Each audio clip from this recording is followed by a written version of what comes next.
नमस्कार, प्रणाम, स्वागत करती हूँ अपने YouTube चैनल में आप सभी का। आप सभी के लिए लाई हूँ एक विवाह गारी गीत। जय दिन राम जनकपुर आए, देखने आई सारी दुनिया, हाँ सीताराम से बचो। बहुत अच्छा लगता है। अगर आप सभी को अच्छा लगे तो ज़्यादा से ज़्यादा शेयर करें, सब्सक्राइब करें और अपना सपोर्ट दें, आशीर्वाद बनाए रखें। जय दिन राम जनकपुर आए हो, देखन आई सारी दुनिया, हाँ सीताराम से भजो।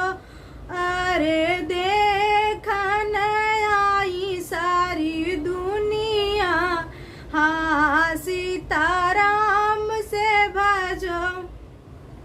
मुंगिया ही दरी दरी दाल नवाए हो, मुंगिया ही दरी दरी दाल नवाए।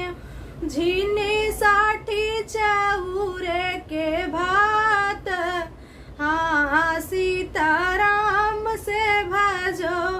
अरे झीनी साठी चौरे के भात, हाँ सीताराम से भजो। चनना कटैया के पीढ़ाई बनाए हो, चनना कटैया के पीढ़ाई बनाए। अरे ये मुरे के मुंदा से थाल मजवाए, हाँ सीताराम से भजो।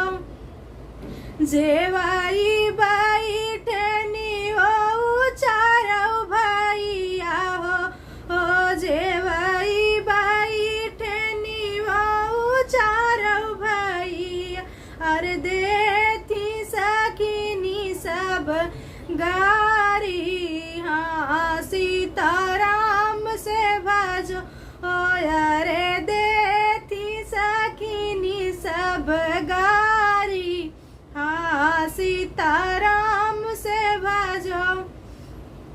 हंसी हंसी पूछाई माँ तू कौशल्या हो, हंसी हंसी पूछाई माँ तू कौशल्या।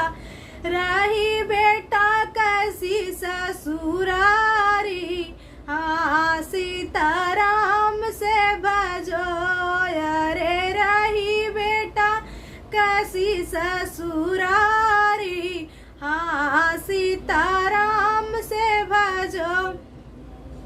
सासू के करी माई के तनी बड़ाई हो, सासू के करी माई के तनी बड़ाई। अरे ससुर गंगा जल पानी, हाँ सीताराम से भजो। अरे ससुर गंगा जल पानी, हाँ सीताराम से भजो।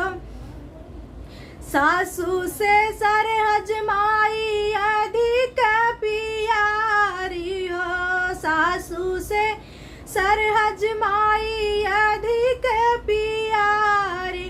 अरे सरवा बड़ा अभिमानी, हाँ सीताराम से भजो। अरे सरवा बड़ा अभिमानी, हाँ सीताराम से भजो। नवाई माह बेटा मोरी को खीरहला हो, नवाई माह बेटा मोरी को खीरहला।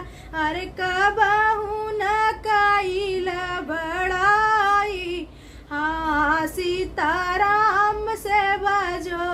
अरे कबहू न किहला बड़ाई, हाँ सीताराम से भजो। एक ही रात बेटा गया ससुरारी हो, एक ही रात बेटा गया सरे सास